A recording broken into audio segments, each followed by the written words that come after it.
Assalamualaikum warahmatullahi wabarakatuh. Nama saya Lando dan dari kelas 11-7 dan hari ini saya akan menjelaskan tentang materi lingkaran.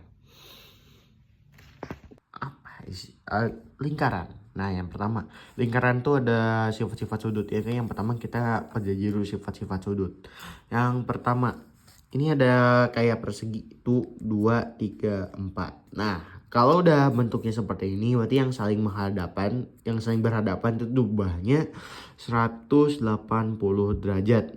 Pahami ya? Ini yang jumlah 180 derajat. Jadi 70 sama 110. Semisal nih, ini sisi ini 110, berarti sisi ini berapa? 70.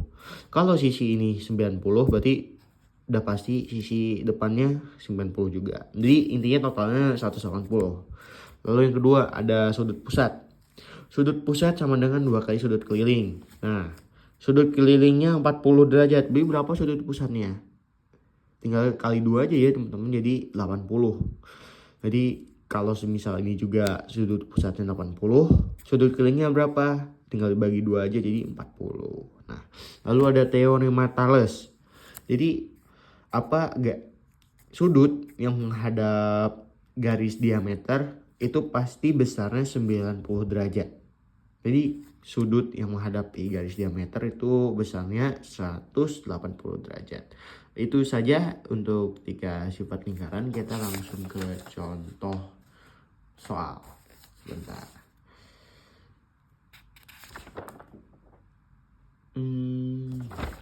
Nah, semisal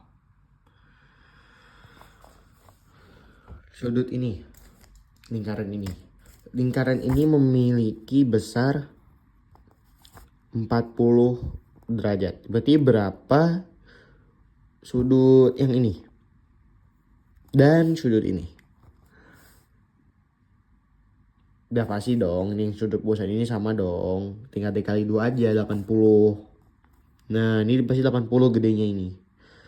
Nah, untuk sudut yang sebelah ini karena menghadap busur yang sama, berarti besarnya juga 40 sama. Nah, gitu teman-teman ya. Oke, lalu ada contoh soal lagi.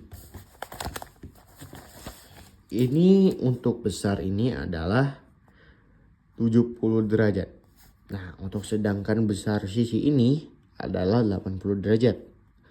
Maka berapa besar sudut D dan E?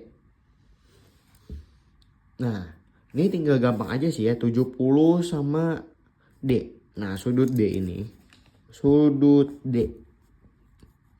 ini tuh sama dengan 180 dikurangi 70 derajat ya. Karena sudut D ditambah sudut F itu 180. Jadi tinggal kita kurangi saja, jadi sudut D besarnya 110 derajat. Nah, gitu. Untuk sudut E itu sama aja besarnya, tinggal sama aja kayak tadi, 180 dikurangi 80 derajat. Nah, ini pasti jawabannya 100 derajat. Nah, itu untuk contoh soal. Lalu kedua ada garis singgung. Garis singgung itu ada 2 jenis. Hafalin ya, ada 2 jenis. Yang ada persekutuan dalam dan persekutuan luar. Nah, untuk P, nah ini ya rumusnya ada jari-jari besar, jari-jari kecil, jarak kedua lingkaran, dan garis singgungnya dong.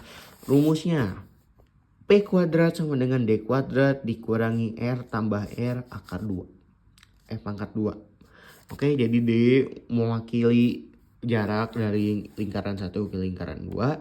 Sedangkan P mewakili garis singgung, R besar mewakili jari-jari lingkaran yang besar, R kecil mewakili jari-jari lingkaran yang kecil. Oke, paham? Sedangkan yang kedua ada garis singgung persekutuan luar, P. Jadi ini singgungnya tuh keluar, nggak langsung masuk ke dalam gitu. Ini ke dalam gitu kan namanya persekutuan dalam ya. Tapi ini kan persekutuan luar. Nah, yang pertama tuh ada jari-jari yang besar, lingkaran besar, lingkaran kecil, dan jarak kedua garis diwakili dengan D, dan garis singgung diwakili dengan P. P kuadrat sama dengan D kuadrat min ya, dikurang R dikurangi R akar 2. Apanya gampang. Untuk yang luar ini jari-jarinya dikurang. Sedangkan untuk yang dalam itu jadi yang ditambah. Oke, paham ya? Kita langsung ke contoh soal. Nah, kita punya garis ya. Garis jari-jari lingkaran besar itu 5. Jari-jari yang besar ini ada 5. Sedangkan garis D 13 cm kuadrat. Maka berapa besar garis P? Ini berapa ya? Berapa kira-kira? Nah, cara mencarinya kita tinggal gini. P-nya berapa tadi? P-nya kan yang dicari ya. Jadi P kuadrat sama dengan 13 kuadrat. 13 kuadrat dikurangi, karena ini persekutuan dalam ya, berarti 5. Dan untuk jari kecilnya kalau nggak ada lingkaran gimana nih? Gak usah panik ya, berarti itu tinggal digantiin 0 aja. Nah berarti 5 ditambah 0. 5 ditambah 0. Udah simpel, di akar 2. Berarti berapa ini? 169 dikurangi 25. Berapa jawabannya? Ya 144, betul. 144. Berapa akar 1 dari 44? Karena ini kan P. Nah, ini kan P kuadrat. Ini kan ada kuadratnya, kuadrat. Kalau dipindahin ini akar. Berapa akar 144? Ya benar, 12. Nah, jawabannya 12. Betul ya. Nah, jadi itulah untuk materi lingkaran.